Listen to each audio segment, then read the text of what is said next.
semua mudah-mudahan dalam keadaan sehat, hujan gerimis, sendu-sendu dikit. Saya Kak Ros siap mencerahkan suasana Anda di acara Rumpi No Secret. Ditemani oleh Dani di pojok sana dan tentunya juga sudah hadir beberapa bintang tamu yang akan berbagi ceritanya. Nah, yang salah satunya yang akan berbagi cerita ini adalah atlet kickboxing Indonesia yang kemarin meraih medali perunggu di ajang SEA Games 2025. Hai Adi, panggilannya apa aku manggilnya? Panggilannya Jernih. Jernih ya. Nanti Jernih kan sempat viral tuh videonya kamu ngerasa dicurangin gitu ya. Apa sih yang terjadi pada saat di sana? Pasti kan ada banyak, ya namanya juga kan capek, ada tekanan mental gitu ya, suasana yang mungkin ya nanti cerita ya. Nah, tapi kita ke pojokan dulu untuk bahas apa sih yang ramai di luar sana yang terjadi menuai perhatian publik, baik itu untuk hal-hal yang datang dari dunia nyata maupun dari dunia maya. Dari dunia maya ini ya, karena keterangannya diambil dari Instagram masing-masing. Kemarin sih sebetulnya ya Della Puspita itu memberikan keterangan melalui Instagramnya bahwa dia membenarkan kabar bahwa dia memang sudah digugat cerai oleh suaminya Arman Wosi itu. Terus dia di situ juga menjelaskan bahwa dia menerima, dia nggak melawan, dia nggak menolak. Terus kayaknya dia terima aja dan dia istilahnya kayak ya udah jangan maju mundur. Dia pokoknya ya udah kalau mau gugat aja gitu kan. Beberapa jam kemudian, kalau nggak salah 3 jam 4 jam kemudian giliran Arman Wosinya yang bikin keterangan melalui Instagramnya. Tapi kayaknya dia memberikan keterangannya bahwa dia sudah menarik gugatannya, ya kan? Ini ada berita juga tadi nih ya. Tadi kuasa hukumnya Arman Wosi kan diwawancara wartawan. Aku pikir tuh baru daftar doang gitu ya. Ternyata udah pengacaranya kemarin kasih keterangan, kasih keterangan bahwa itu sudah sidang kedua. Coba kita lihat dulu cuplikan keterangan Della Puspita berikut. Nah, ini kalau yang berikut ini keterangan Arman ya. Tapi kalau kita flashback sedikit di awal pernikahannya Della dan Arman Wosi itu kan memang sempat juga baru ketahuan menikah beberapa saat kemudian lah, nggak ada sebulan kayaknya itu rame lagi tuh, sempat kayak mau cerai gitu ya. Bahkan Della Puspita sempat ada DM ke Arman, terus itu di post gitu ya. Dia bilang gini, paling nggak bisa kan disimpan tidak apa-apa ke medsos. Apa yang kamu mau udah aku lakuin ya Dus, semoga kamu happy, udah nggak ada lagi kita di medsos. Aku maafin, aku nggak bisa jadi istri yang baik yang seperti kamu mau. Jawabannya cuma oke. Ini adalah di awal-awal pernikahannya gitu ya. Nah sekarang nih kita nggak tahu lagi nih apakah akan baikan lagi atau enggak. Tapi kalau dari keterangannya Arman Wosi sih kayaknya dia ada penyesalannya gitu ya. Coba kita lihat cuplikannya berikutnya. Terus tadi ya diposting, akhirnya dia udah bisa kayaknya ketemu sama istrinya, udah bisa sarapan bareng. Coba ada postingan fotonya gini ya. Dari jam 1 kemarin belum mau makan, alhamdulillah akhirnya makan juga gitu. Tapi mukanya gitu, kesel ya. Kalau Della Puspita sendiri ada postingan juga, dia bilang apapun yang dipost tetap secara agama sudah talak 3 dan berkali-kali gitu katanya dia. Iya. Kita flashback lah, kita pernah wawancarai pasangan ini dan juga pernah wawancara Della Puspita juga bagaimana sih pandangan dia terhadap suaminya gitu ya. Dia sempat cerita tuh Della dan Arman gitu, flashback pas awal-awal nikah itu yang sempat baru ketahuan nikah tiba-tiba mau cerai. Dia bilang mereka tuh kalau berantem gitu, marah-marah, lewat WhatsApp terus diblok, ya kan? Terus buka bloknya, marah-marah lagi gitu. Seperti apa coba kita lihat. Man, selama nikah 2 tahun ini, apakah masih sering menghadapi kelabilannya Mbak Della gitu? Sering. Biasanya di awal-awal menikah tuh kan sempat gitu ya, berantem ada DM lebay gitu kan, ya. Jejak digital Bu, paling nggak sengaja.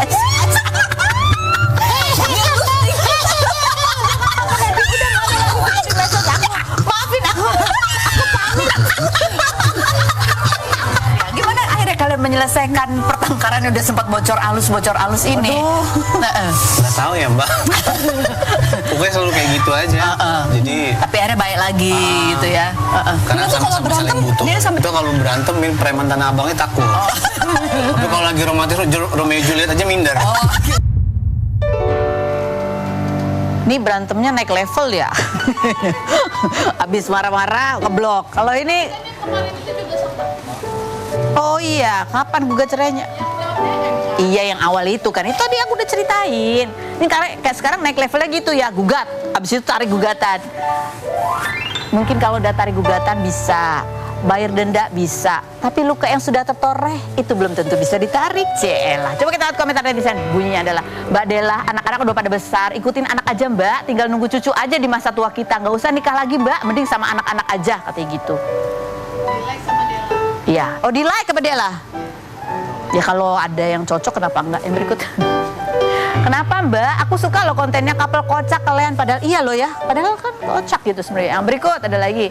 Laki-laki kalau bahasanya suka bicara talak, sedikit talak, haram buat kita juga mau jadi pasangannya lagi. Karena kalau sudah talak laki-laki, dia nggak boleh lagi menyentuh. Lagi kalau udah 3 kali tuh disebut. Yang berikut. Amit-amit, laki-laki dikit-dikit talak. Lagi berikutnya. Ini di like ya, di like semuanya sama ini. Ini kita tampilkan yang di like sama Della ya. Relakan aja Mbak, kesehatan mental lebih utama daripada mempertahankan. Ada lagi komennya. Oh, kalau ini adalah komen di Instagramnya Arman Wosi ya, suaminya Della ya. Pak, punten, bukan mau menggurui, tapi sebagai perempuan juga sedih kalau pasangan mudah mengatakan talak. Karena saya suka Kak Della berpasangan dengan Bapak. Tolong jangan pernah semarah-marahnya dengan istri, ucap kata-kata yang tidak pantas. Bila marah nggak keterlaluan, tolong istri diajarin yang baik sesuai syariat. Tahan emosi karena Bapak kan imam. Jadi contoh untuk anak istri, nanti istri jadi kena mental dan trauma. Buat kejadian ini sebagai momentum memperbaiki rumah tangga. Sama-sama introspeksi, sebaik-baiknya laki-laki adalah yang paling baik dengan keluarganya, terutama dengan istrinya. Jangan menyerah ya Pak gitu. Ya mudah-mudahan sih ya yang terbaik lah buat pasangan ini ya. Nanti kalau udah baik main kesini lagi ya. Baik, langsung saja kita menuju ke bintang tamu kita, ke Andi Jerni. Kita lihat dulu profilnya berikut ini. Kita bersama dengan Andi Jerni. Sudah berapa hari pulang ke Indonesia? Baru pulang tadi malam. Baru pulang, suaranya masih serak banget gini ya. Iya, masih serak banget suaranya. Coba kita lihat video yang diunggah oleh Jerni sesaat sesudah pertandingannya ya. Ini di babak semifinal ya waktu itu ya, kamu bikin videonya ya. Babak semifinal. Kita lihat yang berikut ini. Guys, perkenalkan saya Andi Misyara Jerni. Saya dari cabur kickboxing. Di sini ada beberapa poin yang ingin saya sampaikan dan kami membutuhkan pertolongan karena kemarin manajer kami sudah dideportasi sama Asia Confederation. Udah pertama saya sudah unggul 4-3. Di situ saya udah tenang, saya sudah berusaha untuk mencari jarak yang enak, main yang enak, tapi tiba-tiba di stop sama wasit dengan alasan saya harus fight, saya harus menyerang. Pada saat poin bersamaan, kita ambil poin bersamaan, poinku tidak naik sedangkan lawanku yang naik, jadi poinku stuck sedangkan lawanku poinnya naik. Saat wasit mengatakan stop, waktu tidak stop sama sekali guys. Waktu tidak stop sama sekali, sedangkan pada saat jari aku keluar dari glove, di stop guys. Aku heran sekali, ada apa ini? Pada saat lawanku berusaha untuk menendang, aku ngeblok guys, dan itu jelas sekali aku ngeblok, tapi diambil, dikasih poin kepada lawanku. Aku lihat papan skor, tiba-tiba skornya lawan aku naik ke 7. Padahal lawanku nggak pernah menendang badan, menendang kepala, tidak pernah menendang sama sekali. Jerni. Iya Kak. Kalau boleh diceritakan ya, apa sih suasananya pada saat kamu sampai harus merasa perlu mengunggah video itu tuh, apa yang kamu rasain pada saat itu? Jadi pada saat itu perasaan aku kayak campur aduk banget. Yang pertama aku tuh bingung banget karena posisi seperti itu harusnya ada manajer yang bisa bantu aku untuk protes. Tapi saat itu kan tidak ada. Terus aku jadi bingung banget. Pada saat itu tuh harusnya ada NOC juga. Tapi saat itu NOC juga nggak ada. Jadi aku bingung banget bagaimana caranya supaya aku tuh bisa protes. Jadi aku sampai langsung ambil HP, terus aku bilang, guys aku minta tolong banget, ini gimana caranya supaya aku itu bisa terselamatkan gitu. Itu pada saat sedang pertandingan? Itu setelah pertandingan, setelah turun dari pertandingan. Setelah turun dari pertandingan. Nah, kamu tadi biasanya yang bisa mengajukan protes itu selain manajer, apakah pelatih nggak bisa juga? Saat itu kita coba pelatih untuk protes, tapi katanya alasannya waktunya habis.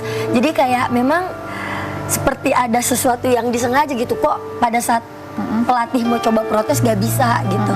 Waktunya sudah habis, jadi aku bener-bener udah kalang kabut, udah stres banget, udah merasa kayak ini siapa yang bisa tolong aku di sini, siapa yang bisa bantuin aku gitu. Nggak ada sama sekali. Maka dari itu aku juga perasaannya udah emosional, aku marah juga karena kayak ini tuh semifinal ya.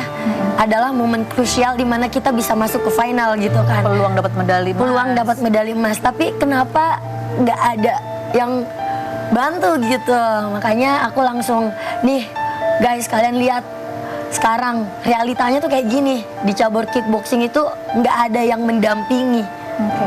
Ya seperti itu. Kamu ngomong gini nih kayaknya bukan kekesalan semata atau kecemasan semata karena sehari sebelumnya manajer kickboxing itu dideportasi.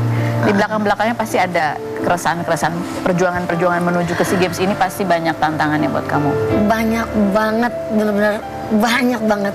Makanya mungkin aku, kalau misalnya nih ya, aku kalah karena memang aku kesalahanku sendiri, nggak ada kejanggalan, aku pasti akan menerima kayak sebelumnya ikut World Games dan aku kalah karena memang keteledoranku sendiri, aku menerima. Karena aku juga punya rasa sportivitas gitu kan, aku punya rasa kayak ini memang kesalahanku jadi aku akan terima. Tapi kemarin itu benar-benar aku latihan itu hampir 1 tahun loh Kak. 1 tahun dan bahkan katanya pelatnasnya sempat dibubarkan karena Iya, jadi memang sempat dibubarkan dulu karena efisiensi budget. Ya, terus alhamdulillah setelah speak up juga waktu itu, akhirnya kami masuk lagi ke pelatnas. Dan itu memang saat momen pelatnas itu, aduh, campur aduk semua, berat banget. Berat. Makanya pas hasilnya. Yang berat apa? Latihannya atau semuanya? Semuanya. Apalagi selain latihan yang berat? Latihan berat, terus masalah-masalah yang datang ke pelatnas, drama-drama atlet, drama-drama pelatih, drama-drama kepengurusan itu kan juga berimpact ke kita ya. Itu kita ngerasa kayak aduh berat banget. Ada beban banyak selain tanggung jawab untuk meraih medali. Iya, gitu ya. makanya waktu itu jadi dorongan sekali kayak ini keterlaluan kalau kita nggak juara 1 SEA Games. Ini keterlaluan kalau kita nggak juara 1 SEA Games. Karena kita udah latihan, kita latihan 2 kali sehari, dan itu bener-bener latihannya tuh bukan latihan yang lembek-lembek gitu kan, namanya pelatnas ya. Kita latihan udah mengorbankan darah, mengorbankan keringat, waktu segala macam. Dan harus melewati berbagai drama itu gitu ya. Yes. Termasuk drama H-1 sebelum semifinalnya. Yes, betul. Ini ada video ya, beberapa momen yang sempat diceritakan tadi sama Jernih ya, momen-momen yang dimana dia ngerasa itu bisa dapat poin gitu ya. Ini harusnya dia sudah menangkis, harusnya lawan tidak mendapat poin. Kita lihat ada beberapa cuplikan yang berikut ini.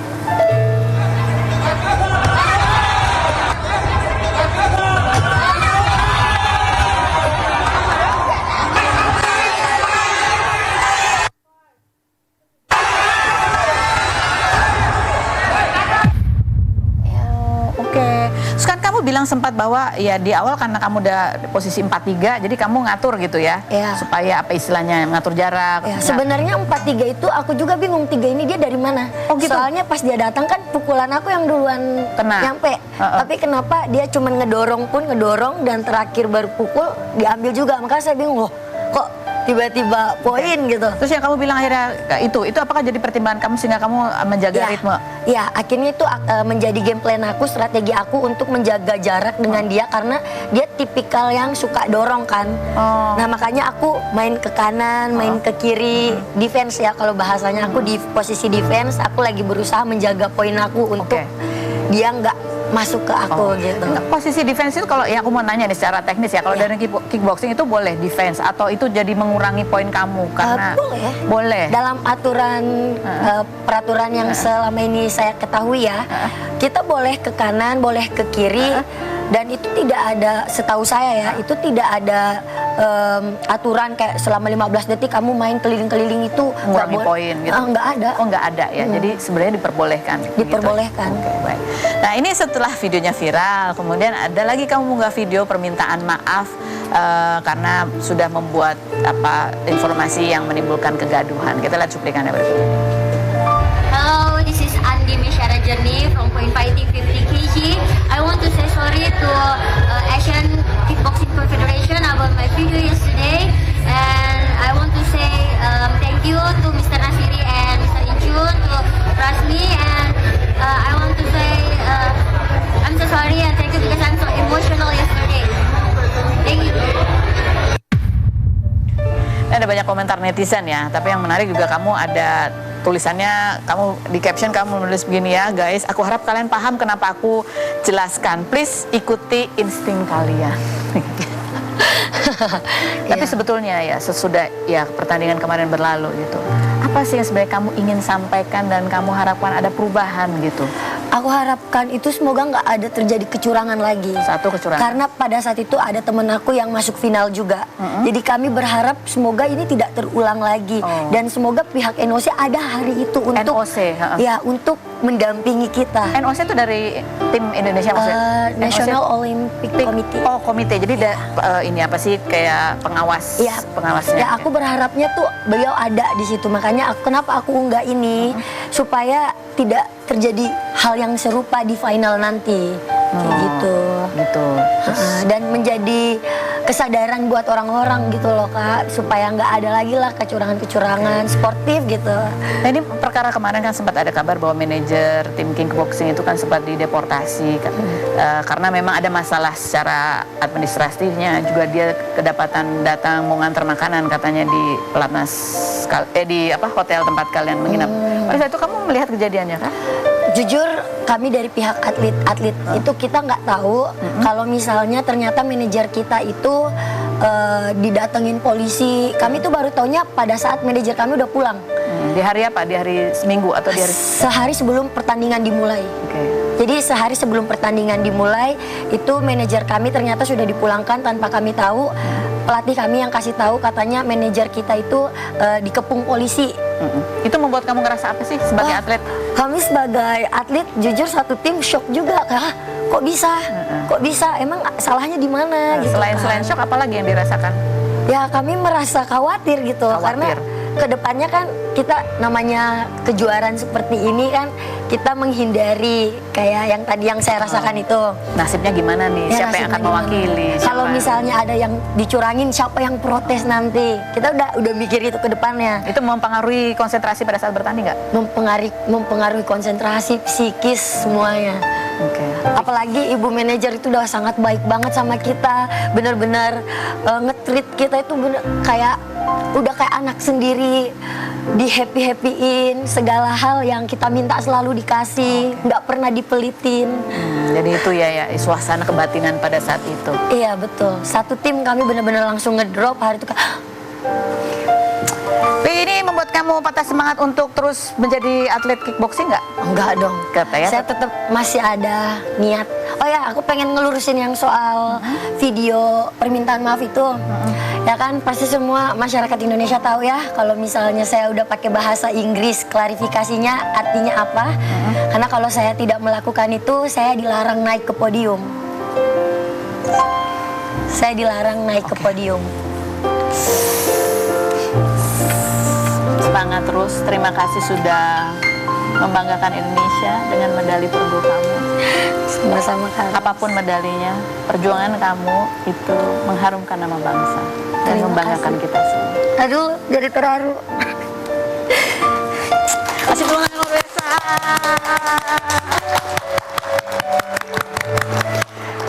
Jernih. Nanti kita ngobrol lagi sama Jernih ya. Berikut ada Eno Lerian dan suaminya Mas Priambodo. Kita lihat dulu profilnya berikut ini. Baik, ini sudah ada Eno Lerian dan suaminya Mas Priambodo. Ini, dua-duanya ini sekarang udah going digital ya kan, dengan konten-konten live di TikTok. Tapi ada resiko-resikonya ya. Benar. Salah satunya adalah komentar julid netizen yang dibaca langsung secara live. Kita gini, itu bapaknya atau suaminya sih? Aduh, ya ampun. Karena bilang itu kakeknya ya. Ini, aduh, Please. coba kita lihat TKP-nya seperti apa berikut ini. Aku nanya sama suaminya Eno Lerian nih ya kan, karena kan yang artis kamu ya. Ini udah umur 50, yang komenin kan pasti anak-anak muda ya kan. Apa tuh rasanya komenin? Bodo amat. Salah banget karena ngomongnya sama kita gitu, sama dia lagi. Ya ampun. Walaupun tadi kalau udah selesai sih ngumpat juga sih, tapi ngumpat-ngumpatnya kan nggak mungkin kita omongin di sini ya. Kadang-kadang juga kesel, tapi dia ngumpatnya pun masih pakai bawa ketawa. Enggak, tapi jujur nih di sini. Apa apa sih yang dirasakan dalam hati gitu, walaupun dia bodoh amat, tapi kan pasti ada keselnya ya. Jadi Apalagi pas gimana lagi ya? live. Jadi gini, kebenaran di lingkungan saya kerja gitu ya. Juga saya bekerja banyak sama junior-junior. Generasi Gen Z. Gensi-gensi, nah mereka juga, ya Allah Om, umur lo udah sama kayak nyokap gue Om gitu. Jadi gue udah biasa, jadi ngeliatnya ya udah deh gitu. Lo jangan bilang lama lagi, jadi ya udahlah gitu. Terus nggak pernah digodain karena istrinya Enoler yang artis cilik masalahnya. Orang taunya wah dia nikahnya sama mantan artis cilik, jadi cilik terus gitu. Komentar netizen coba kita baca tuh bunyinya ya. Aku pikir bapaknya, ternyata suaminya. Ini modal cinta apa cinta? Astaga. Ya lo tau lah. Kan seolah-olah kamu mau sama dia karena itu ya. Oh ya Allah. Ya, gimana kamu di komenin kayak gitu? Cinta atau ada maunya gitu? Iya, ada maunya juga lah pastinya. Gini cinta doang please deh, ya kan? Ya berikut coba kita lihat. Itu suaminya udah cukup ya usianya. Maksudnya gimana udah cukup? Hai. Kadang-kadang suka nggak habis pikir, maksudnya kadang-kadang sama pemikiran mereka gitu kan, maksudnya udah cukup ya suaminya. Karena tuh gini loh, mikirnya tuh aku sama dia tuh bedanya tuh yang jauh Padahal- banget. Padahal kita cuma beda 8 tahun. 8 tahun. Kalau Jauh juga ya. Wajar, enggak wajar lah. Wajar. Jauh tuh 35. 15 tahun, 25 tahun itu jauh. Kalau 8 tahun tuh kayaknya tuh masih ya Udah ya, standar tak kalau perempuan usia jangan pernah ngebayangin emang sih pas aku lagi SD dia SMA gitu kan. Tapi ya udah. Masalahnya dia udah bukan si Eno yang si nyamuk-nyamuk itu Iya ya. gitu loh. Terus kayak, oh 50 juga what do you expect Jeffrey Nicole. Aku pas ketemu dia juga lagi kayak Jeffrey Nicole gitu kan. Tapi ya di balik itu ada kesenangnya juga nggak sih bahwa kayaknya, di usia yang udah cukup nih. Bisa dapat Apa kamu bilang pemalu, pemuda masa lalu. Oh, pemuda masa lalu, pemuda senja ya. Bisa dapat istri yang dibilang kayak, awet muda banget gitu. Akhirnya ke sana, ya enggak naik positifnya gitu. Oh, berarti gue dapat brondis nih. Iya, brondis. Brondong disco. Ada hikmah baiknya ya. Nah, terus kita mau lihat juga nih ada satu komen juga yang di like sama Eno. Ya coba kita baca nih komen yang dia like ya. Lihat-lihatin aja sih. Suami pertamanya agak mudaan, tapi nggak bisa ngayomi. Buat apaan di like loh sama dia? Harus ya dikasih. Yang mudaan. Berarti yang tuaan bisa apa nih? Selain berketujuan kepada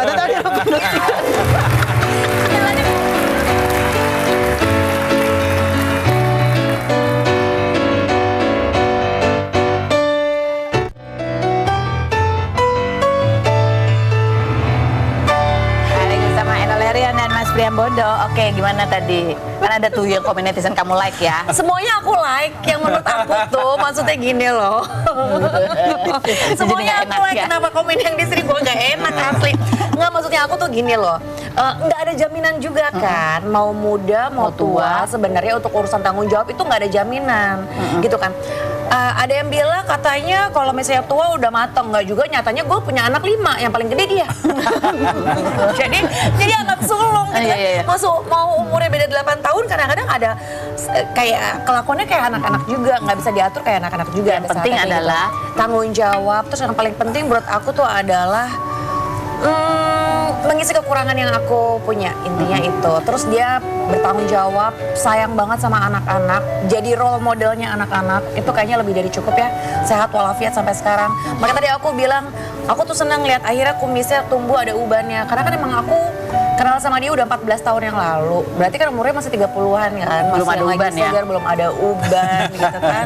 Terus dengan aku melihat dia sekarang, berarti kan aku menikmati masa tuanya, melihat prosesnya bertumbuh, iya kan. Oke, sekarang kita kasih masing-masing kartu ya. Silakan Udah mulai games nih. Eno baca duluan. Aku juga punya kartu ya. Aku baca duluan ya. Terus, Ya.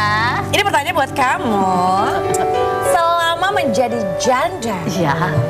godaan apa aja yang pernah kakak hadapi? Pernah nggak dideketin sama suami orang? Pernah. Lah, kamu jawab. Itu kayaknya kamu ya pertanyaannya dulu ya. Pernah nggak? Kamu pernah nggak dulu? Kamu dong jawab, karena aku udah lewat dulu. Nah, kalau jawaban aku adalah aku nggak tahu tuh dia udah ada istrinya apa belum. Hati-hati. Mana pernah ada yang ngaku ya kan? Kasih dulu akte cerainya. Kemarin Pastiin udah seru apa enggak? kemarin ada artis artis yang punya pengalaman. Udah dia nanya, akte cerainya mana, lihat. Dikasih tunjuk. Palsu. Palsu. Nggak ada jaminan ya tuh. Jadi pernah nih. Ya nggak tahu, ya ada yang deketin tapi aku nggak tahu. Apalagi kalau misalnya ngasih tau kayak enggak kok kita udah pisah baik-baik. Iya, Kayak, iya. Itu manis di mulut aja. Kamu kayak berdasarkan pengalaman pribadi. Makanya jangan percaya. Oh, gitu. Please. Jangan percaya. Kalau laki-laki bilang, Kalau misalnya enggak kok kita memang udah berencana untuk pisah, Pret. oke. Secara batin kita udah berpisah gitu ya. Jangan percaya. Karena nyatanya ya, kalau pas sama aku juga bilang gitu, katanya udah pisah 2 tahun. Nggak taunya pas kita mau ngajuin ke kantor ke KUA, nggak taunya baru cerai 3 bulan yang lalu. Oh, kamu lirik ke Diana. Aku yang kena, ya kan? Tapi untungnya alhamdulillah loh dah. Walaupun 3 bulan yang lalu gitu, suratnya keluar. Wah, ini pertanyaannya salah nih. Nggak usah, nggak usah. Kita Oke, ya, silakan Mas. Buat siapa? Ini buat istriku. Ya buat aku dong. Jadi selama menikah, apa kecurigaan terbesar kamu ke aku? Jujur. Kecurigaan Kecurigaan terbesar, ya. Masih bandel sama teman-temannya. Jadi curiganya apa? Bandelnya laki. Ngapain tuh? Teman-temannya. Apa tuh? Saya nggak tahu. Bandelnya laki lah, gitulah. Yang suka lupa diri. Ngomongin cewek-cewek. Enggak. Apain? Bandelnya laki. Main. Main. Oh, main. Kadang-kadang gue suka curiga sama ini sih. Kalau bilangnya nggak punya duit, nggak taunya mobil ban ganti, kursi mobil ganti. Gak apa-apa kalau itu udah, yang penting duitnya tuh ada, jelas itu bendanya gitu ya. Jangan sampai duitnya nggak jelas kemana rekeningnya lah. Iya benar-benar. Ya, itu takut banget. Yang berikutnya, ntar aja lah ngomong. Hari kita mau ke bintang tamu. Oh baik. Jadi Mas Ming itu dulu ngikutin dia. Tetap lo dibahas. Ada Ari The Freitas ya kan.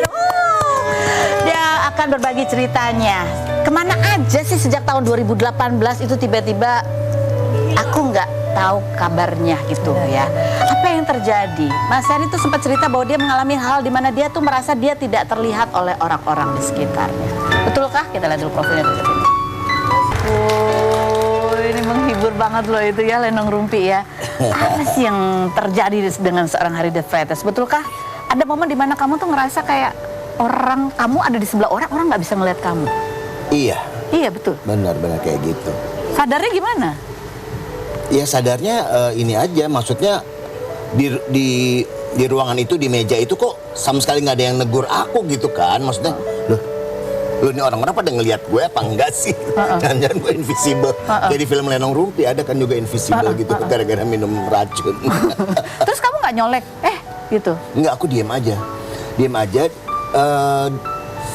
Di saat itu aku juga ini jadi bergulat sama diri sendiri gitu, maksudnya gila ya, segininya sih orang kok bisa istilahnya nggak aware gitu ya sama kehadiran gue di tempat itu gitu kan. Jadi yang dirasain apa? Aneh atau ngerasa kayak gue udah nggak terkenal nih atau apa? Apa yang dirasain? Ya macam-macam, jadi bertanya-tanya sendiri juga dalam diri gitu. Ya mungkin mereka nggak mengharapkan kehadiran gue di situ kan, juga ada juga rasa kayak gitu.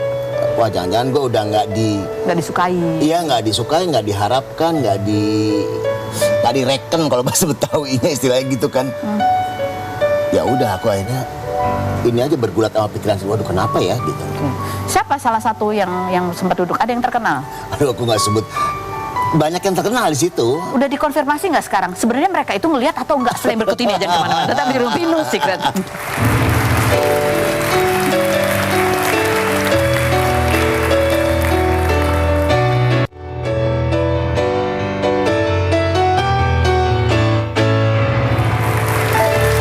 Kembali bersama Ari The Freitas yang kita mau dengar ceritanya nih. Ada masa di mana ya kamu ngerasa orang-orang tuh kayak nggak ngelihat kamu, responnya pun kayak gimana sehingga membuat perasaan kamu nggak kerukuan.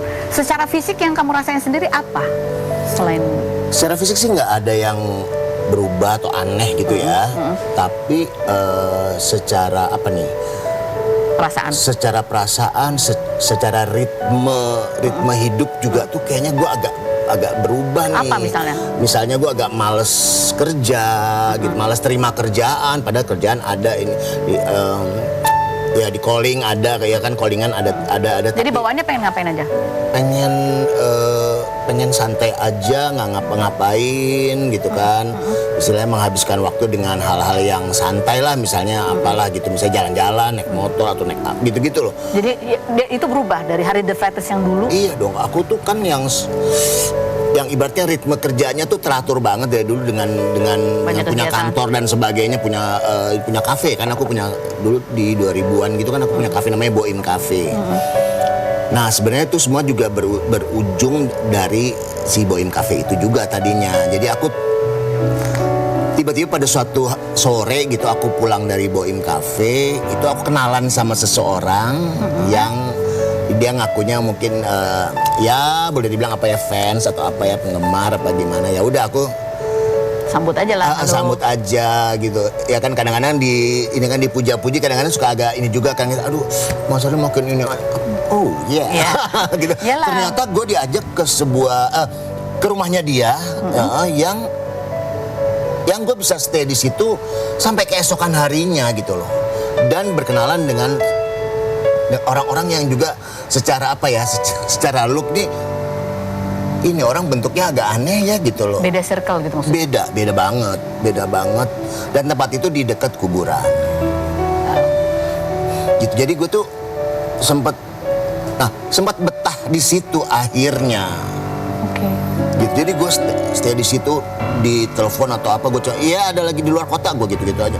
Sementara ya tim ya yang di kafe atau apa kan pada naik, lah si bapak kemana nih? Tiba-tiba ngilang aja. Tiba-tiba gue ngilang aja gitu. Terus gimana akhirnya bisa keluar dari situ? Apa yang dirasain? Nah itu dia, bersyukurnya gue tuh ya artinya di rumah juga punya bekal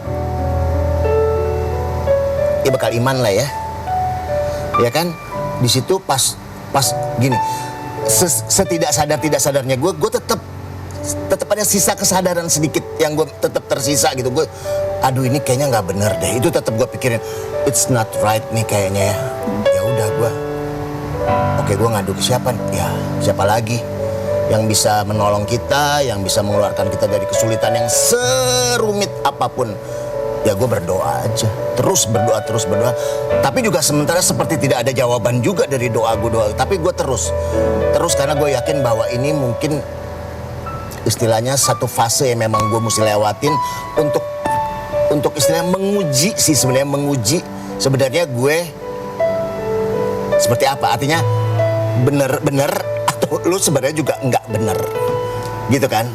Gue terus berdoa. Terus gue tetap ke gereja, ke gereja rutin gitu.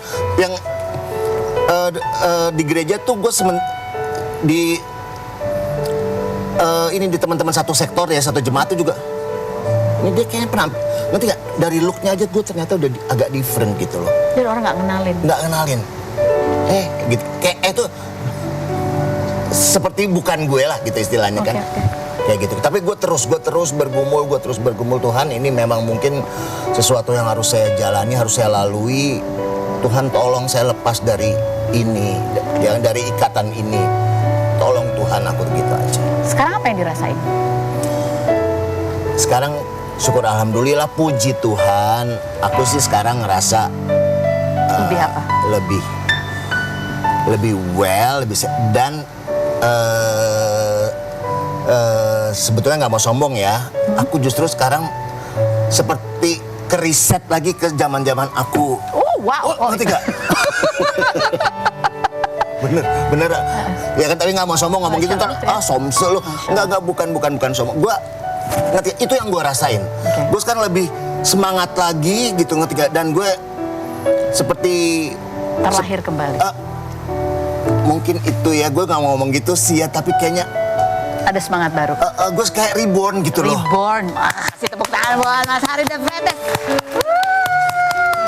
Mas Hari, ketika Mas Hari The Flattest itu muncul beritanya, wah kita semua banyak sih yang kayak, oh Mas Hari kemana aja gitu ya. Tapi dengan itu kita semua berharap, kita menunggu karya-karya Mas Hari The Flattest yang lainnya. Sebagai orang yang amat sangat kreatif, banyak teman, banyak orang yang mendoakan, banyak yang cinta. Semoga terus bisa bersinar, cerah. Terima kasih. Terima kasih Mas Hari The Flattest. Nanti kita ngobrol lagi di tempat lain ya. Terima kasih Mas Hari, terima kasih. Terima kasih juga Jernih sudah hadir di sini dan terima kasih juga buat Anda yang sudah bergabung. Kita ketemu lagi setiap hari ya di channel.